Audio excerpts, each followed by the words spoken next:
Yahobu, Bapak Ibu Pendeta, Sinenge, Majelis dan warga Gereja Amin, ini adalah channel YouTube Sinode Gereja Amin.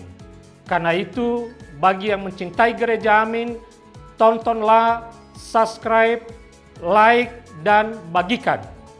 Gereja Amin yang tangguh, mandiri, dan peduli. Tuhan Yesus memberkati.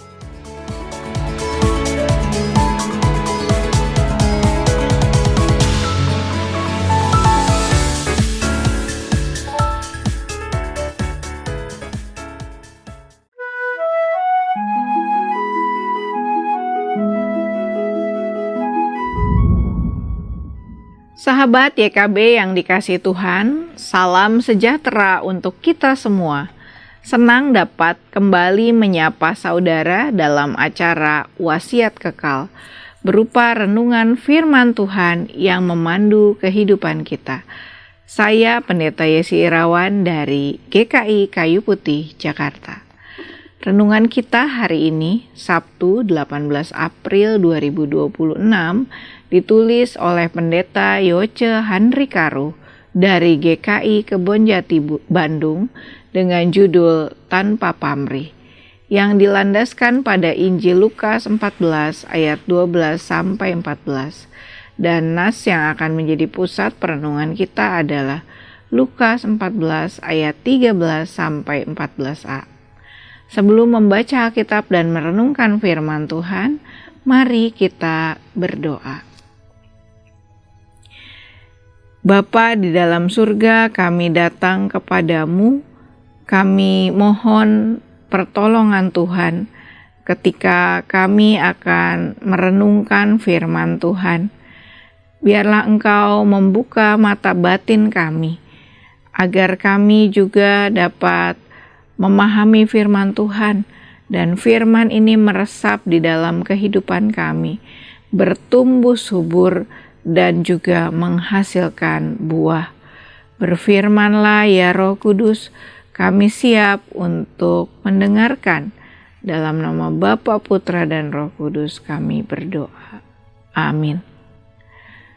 Sahabat, saya akan bacakan untuk kita Injil Lukas 14 ayat 13-14a.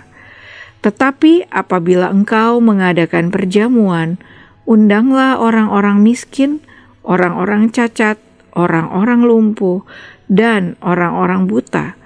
Engkau akan berbahagia karena mereka tidak mempunyai apa-apa untuk membalasnya kepadamu. Kebaikan sejati bukanlah memberi untuk mendapatkan, melainkan memberi tanpa mengharapkan balasan. Sahabat, demikianlah sebuah kalimat bijak yang mengajarkan kita tentang arti ketulusan. Hidup yang bermakna lahir dari sikap hati yang tulus dan tanpa pamrih dalam memberi. Yesus mengajarkan prinsip serupa dalam Lukas 14 ayat 12-14. Di tengah budaya transaksional yang menghargai timbal balik dan mengutamakan keuntungan dalam memberi, Yesus justru mengajarkan sebaliknya.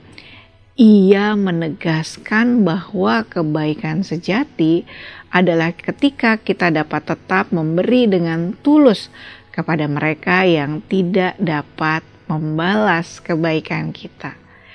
Ini merupakan panggilan untuk hidup dengan kasih yang tulus, tidak terikat pada keuntungan pribadi. Bagi Yesus, hidup bukan terutama tentang seberapa banyak yang dapat kita kumpulkan, melainkan seberapa banyak yang dapat kita bagikan kepada sesama dengan tulus dan tanpa pamrih. Nah, bagaimana dengan kita? Sahabat, mari kita mengevaluasi motivasi kita dalam memberi. Apakah kita melakukannya demi pengakuan, imbalan, atau karena sungguh mengasihi? Mari kita buka hati dan tangan untuk memberi, bukan karena ingin pamrih, melainkan karena ingin mencerminkan kasih Tuhan kepada sesama. Ketika kita memberi dengan hati yang tulus, kita tidak hanya menjadi saluran berkat bagi sesama, tetapi juga menyenangkan Tuhan. Mari kita berdoa. Tuhan, segala hal yang kami miliki adalah milik Engkau. Segala hal yang ada di dalam tangan kami adalah titipan Tuhan. Karena itu ya Tuhan, ajar kami untuk berbagi dengan tulus. Ajar kami untuk juga menolong sesama kami dengan sebuah kerendahan hati dan ketulusan, dengan keyakinan bahwa Engkau menghendaki demikian. Karena kami percaya ya Tuhan, ketika kami berbagi dengan tulus, nama Tuhan juga dimuliakan. Dan itu bukan hanya menyenangkan sesama kami, tetapi juga itu menyenangkan Tuhan. Terima kasih ya Tuhan untuk setiap berkat yang Engkau percayakan kepada kami.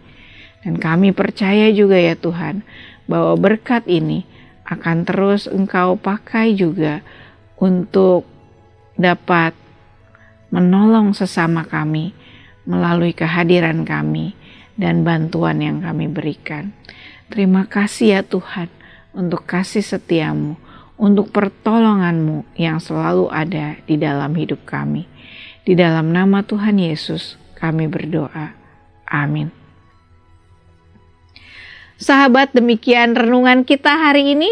Jangan lupa subscribe, like, dan bagikan kepada sahabat-sahabat kita yang lain.